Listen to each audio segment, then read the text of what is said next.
50 de stripteoze la înmormântare, vă dați seama, într-o astfel de situație ești la mâna lor, ești nevoit să oferi prețul cerut. Așa că există prostituție și aici, doar că este mult mai ascunsă față de ce am găsit până acum în Asia. Salutare prieteni și bine v-am regăsit! Astăzi vom aborda două subiecte controversate despre care nu vorbește nimeni, dar care vor scoate în evidență anumite aspecte ale societății de aici. În prima parte vom vorbi despre sărăcia și lipsa de adăpost din Taipei, aducând în discuție cauzele principale și cum această problemă afectează comunitățile locale, iar în cea de-a doua parte vom explora un obicei neobișnuit și controversat din această țară și anume angajarea stripteozelor la înmormântări. Vom discuta despre contextul cultural și semnificația acestui obicei, precum și legătura dintre industria funerară și mafie. Așadar, rămâneți până la final pentru că merită. Nu uitați să ajutați acest clip cu un like și să vă abonați la canalul de YouTube dacă încă nu ați făcut-o, pentru că este gratis și mă ajută să creez conținut în continuare. Vom reveni în acest loc ceva mai târziu. Acum mergem în centrul orașului pentru că oamenii fără adăpost acolo locuiesc. Haideți că ne-am teleportat în centrul capitalei. Există mai multe motive pentru care un număr semnificativ de oameni trăiesc pe străzi și asta se întâmplă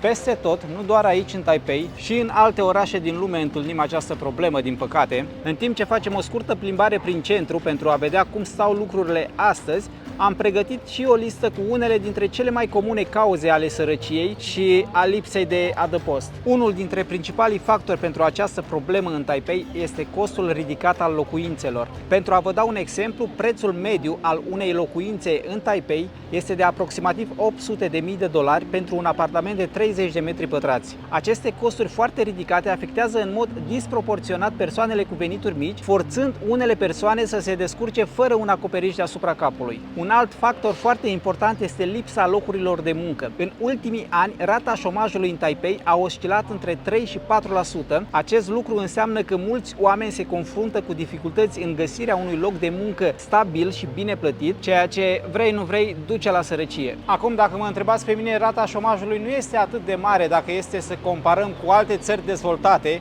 Dacă nu greșesc, în România este undeva la 5%, 5,6%. Cu toate acestea se ajunge aici, o țară cu peste 23 de milioane de oameni, să nu uităm acest aspect. Dar dacă este să ne uităm puțin peste acest grafic, observăm că pandemia a avut un cuvânt de spus. În acea perioadă foarte mulți oameni au rămas fără un loc de muncă, rata șomajului aproape că s-a dublat. După care, când ajungi în această situație, devine din ce în ce mai greu să-ți găsești un loc de muncă, pentru că foarte mulți angajatori cer o adresă permanentă, te întreabă unde locuiești și ce le spui. Hello? Hello. Do you American? No. From Europe. Also, oh, good. Din păcate văd foarte multe persoane în vârstă. Toți așteaptă aici, iar ceva mai târziu acolo vine mașina cu mâncare. Primesc 2 mese pe zi acești oameni.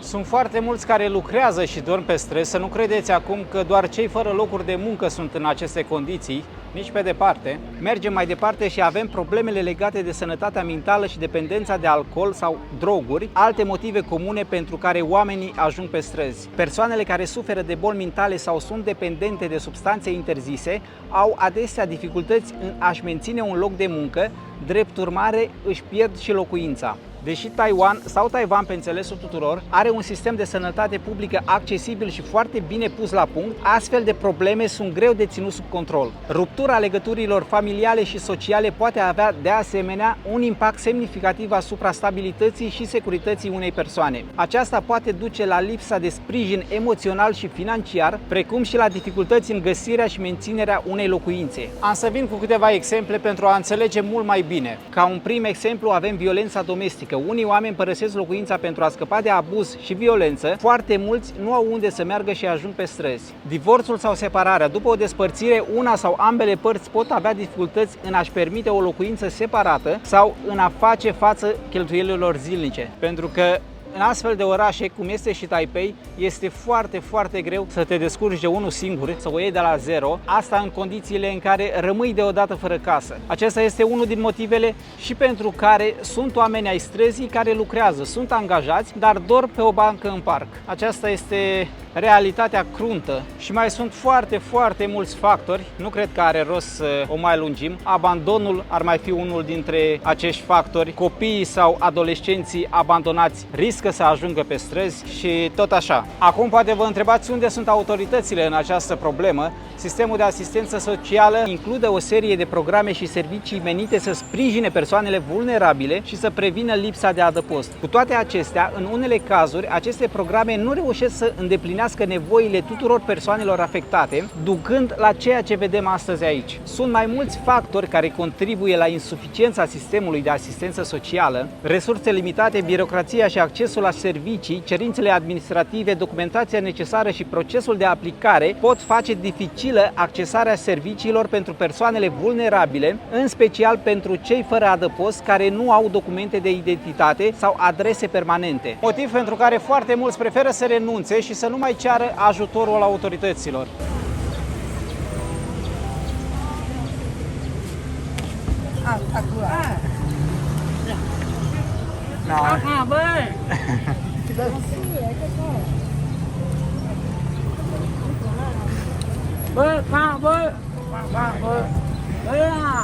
Priviți câta coadă.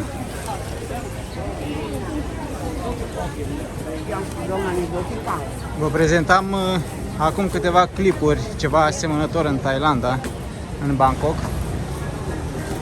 Doar că aici cozile nu se mai termină. Ia vedeți, și mergem.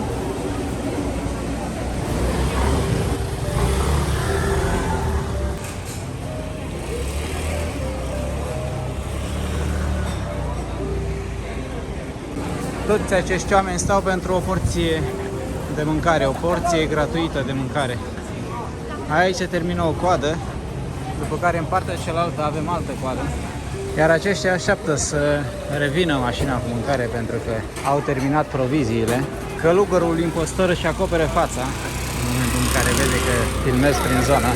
O altă problemă gravă, din punctul meu de vedere, o reprezintă stigmatizarea și discriminarea. Persoanele fără adăpost pot fi stigmatizate și discriminate în cadrul sistemului de asistență socială și nu numai, făcându-le reticente în a solicita ajutor.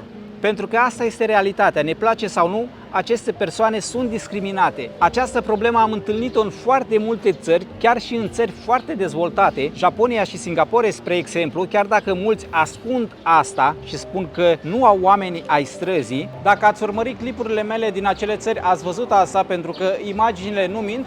Dacă nu, vă invit să le urmăriți, o să vă las câteva linkuri și în comentarii sau în descriere, depinde unde vedeți clipul, pe Facebook sau pe YouTube. Să știți că, deși sunt săraci, nu au unde dormi, au foarte puțini bani. Jocurile de noroc sunt căutate și aici. Aceste grupuri pariază un fel de loto, numere la loto sau ceva de genul. Singurul lucru pe care mi-au zis să nu-l filmez, în rest oamenii sunt extraordinari, nu au o problemă cu faptul că îi filmez. Din contră, salută, vorbesc cu tine. Vedeți, poliția se plimbă printre ei, fac și poze.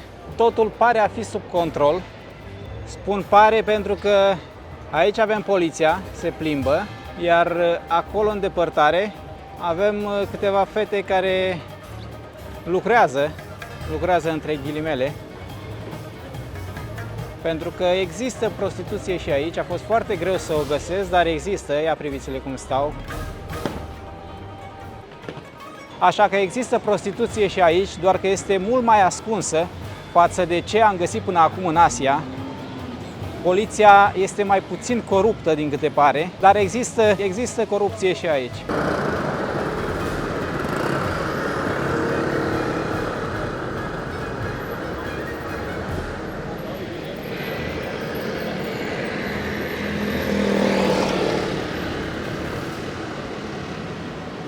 Acum haideți să discutăm despre un alt subiect interesant care o să fie și în titlu, și anume relația dintre dansatoarele de striptease și înmormântări. Dar pentru asta o să mergem într-o altă zonă. Ia priviți unde am ajuns, doar pentru a trage câteva cadre.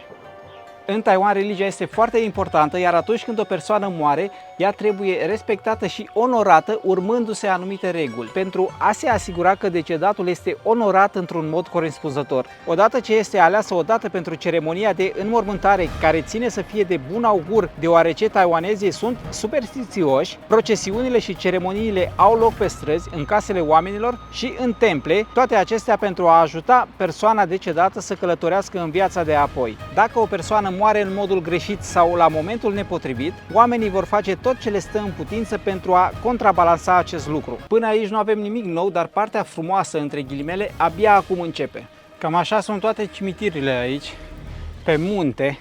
Obiceiurile tradiționale chineze sunt adesea respectate în Taiwan, iar religia principală pe care aceștia o urmează este budismul. Prin urmare, și taiwanezii își cinstesc zeii și strămoșii. Gangsterii și crima organizată au avut și au întotdeauna o legătură cu afacerile ilegale și corupția în diferite părți ale lumii. În Taiwan, aceștia sunt cunoscuți sub numele de triade și sunt implicați într-o serie de afaceri, inclusiv cele legate de industria mortoară. În ultimii ani s-au semnalat foarte multe cazuri în care membrii triadelor au preluat controlul asupra afacerilor mortoare și au folosit această poziție pentru a spori veniturile și puterea. Aceștia folosesc metode violente și de intimidare pentru a-și consolida poziția în cadrul industriei și a comunității locale. Prin controlul afacerilor mortoare, gangsterii taiwanezi își exercită puterea asupra populației și exploatează familiile îndurerate pentru a obține profituri foarte mari. Acest lucru implică practici neetnice, precum creșterea prețurilor serviciilor funerare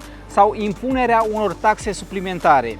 Poate că sunt persoane aici care nu știu ce înseamnă o triadă sau de unde provin, așa că am să încerc să explic pe scurt ce înseamnă acest lucru. Triadele sunt organizații criminale de origine chineză cu o istorie ce datează încă din secolul al XVIII-lea. În Taiwan, ca și în alte regiuni ale lumii cu comunități chinezești, triadele joacă un rol important în dezvoltarea crimei organizate. Triadele din Taiwan sunt implicate într-o varietate de activități ilegale, care includ traficul de droguri, proxenetismul, jocurile de noroc ilegale, traficul de persoane și, așa cum am menționat, industria mortoară. Circulă zvonuri cum că aceste organizații dețin foarte mult teren, foarte mult pământ, iar oamenii sunt obligați într-un fel sau altul să cumpere de la ei. Cum avem și în situația de față, dacă o astfel de organizație deține acest teren, care se află pe vârful unui munte, oamenii sunt nevoiți să apeleze la ei dacă vor să-și înmormânteze rudele. Iar într-o astfel de situație ești la mâna lor, ești nevoit să oferi prețul cerut. Un aspect notabil al implicării triadelor în această industrie aici în Taiwan este organizarea de striptease și spectacole erotice la înmormântări. Aceste spectacole sunt organizate în onoarea decedatului cu scopul de a aduce noroc și prosperitate familiei îndoliate. Cu toate acestea, aceste evenimente sunt adesea asociate cu afaceri ilegale și corupție. Triadele folosesc aceste evenimente pentru a-și consolida puterea și influența în comunitate, precum și pentru a obține favoruri de la oficialii corupți. Înmormântările sunt adesea strâns legate de statutul sau bogăția unei persoane, astfel încât dacă ceremonia este fastuoasă și scumpă, înseamnă că persoana decedată a avut un statut bun. Iar aceste înmormântări pot costa sume astronomice, puțin sub jumătate din venitul anual al unei persoane, câteva zeci de mii de euro dacă vă vine să credeți. Pentru a restrânge aceste practici dubioase, guvernul taiwanez listează pe site-ul său funerare oneste și organizează înmormântări în masă pentru a ajuta oamenii să reducă costurile. Să știți că aici înmormântarea și cremarea sunt două practici comune. Fiecare familie își alege metoda în funcție de credință și tradiție. În cazul înmormântărilor există un obicei interesant în care un specialist în Feng Shui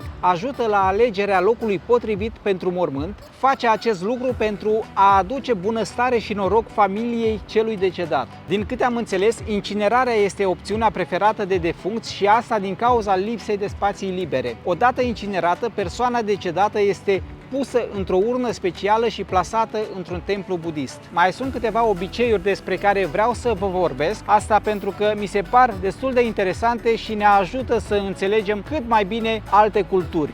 arderea banilor artificiali, denumiți bani fantomă, se efectuează în timpul perioadei de doliu și este derivat dintr-un ritual practicat de oamenii care urmează taoismul, budismul și folclorul tradițional, cu credința că prin arderea banilor de hârtie aduc o ofrandă, ceea ce permite decedatului să folosească acești bani în viața de apoi. Au și ei bocitoare, dacă vă vine să credeți, iar din câte am înțeles eu, angajează astfel de persoane cu 90 de euro pentru jumătate de zi. Revenim la striptease pentru că majoritatea pentru asta ați venit aici. Da, acești oameni angajează dansatoare de striptease la înmormântări. Acest lucru se întâmplă și în alte țări din Asia de Est, precum China continentală. Este un obicei neobișnuit și controversat. Există câteva motive pentru care unele familii aleg să angajeze dansatoare de striptease la aceste înmormântări și am să încerc să detaliez câteva. Unul dintre motive ar fi că acestea atrag un număr foarte mare de participanți. În unele comunități se crede că o prezență mare la înmormântare este un semn de respect pentru persoana decedată și familia acesteia. De asemenea, se consideră că prezența multor persoane poate ajuta la purificarea atmosferei spirituale. În cultura tradițională chineză se crede că lumea este guvernată de energiile Yin și Yang. Yin reprezintă energia feminină, pasivă și întunecată, în timp ce Yang reprezintă energia masculină, activă și luminată. Înmormântările sunt asociate cu energia Yin, iar angajarea dansatoarelor de striptease este o modalitate de a aduce energia Yang la ceremonie pentru a echilibra și a aduce armonie în procesul de trecere în lumea de dincolo. Nu știu voi, dar eu aud pentru prima dată acest lucru, așa că să-mi lăsați mai jos în comentarii și să-mi spuneți dacă ați mai auzit să se practice striptease la înmormântări până acum. În unele cazuri, angajarea acestor dansatoare la înmormântări poate fi interpretată ca o sărbătoare a vieții persoanei decedate, iar participanții se adună pentru a se bucura de spectacol și a-și aminti de viața și de realizările persoanei decedate. Aici vreau să lămurim un lucru: cu toate acestea, această practică controversată nu este acceptată în mod universal în Taiwan. Guvernul taiwanez a luat măsuri pentru a descuraja și reglementa acest obicei, deoarece este considerat nepotrivit și ofensator pentru anumite persoane și comunități. Aceste măsuri au fost luate acum câțiva ani, după ce unele imagini au făcut înconjurul lumii. S-a întâmplat la înmormântarea unui mare interlop. Bine, aici părerile sunt împărțite. O tabără spune că era interlop, cealaltă tabără că era politician. Acum, cred că adevărul este undeva pe la mijloc. Iar fiul a angajat 50 de stripteze la înmormântare. Vă dați seama, 50 de femei. Au fost introduse legi care interzic sau reglementează activitățile de striptease în spațiile publice, inclusiv la înmormântări. Iar încălcarea acestor legi poate atrage amenzi sau sancțiuni pentru organizatorii evenimentului. În general, angajarea acestor dansatoare la înmormântări nu este specifică unei anumite categorii de oameni, ci mai degrabă o practică culturală care continuă să fie prezentă în unele comunități, în ciuda eforturilor autorităților de a combate și a descuraja acest lucru. Chiar dacă acest obicei este ciudat și neobișnuit pentru unii dintre noi, este important să ne amintim că practicile și tradițiile variază în funcție de cultura și credința unei comunități. Eu cred că trebuie să învățăm să fim ceva mai deschiși și să acceptăm și alte culturi, chiar dacă de multe ori nu reușim să le înțelegem în totalitate. Cam atât de aici. Eu vă mulțumesc frumos pentru că ați rămas până la final. Nu uitați să ajutați acest clip cu un like, să-l distribuiți pentru a ajunge la cât mai multă lume și să vă abonați la canalul de YouTube dacă încă nu ați făcut-o până acum. Până data viitoare, numai bine!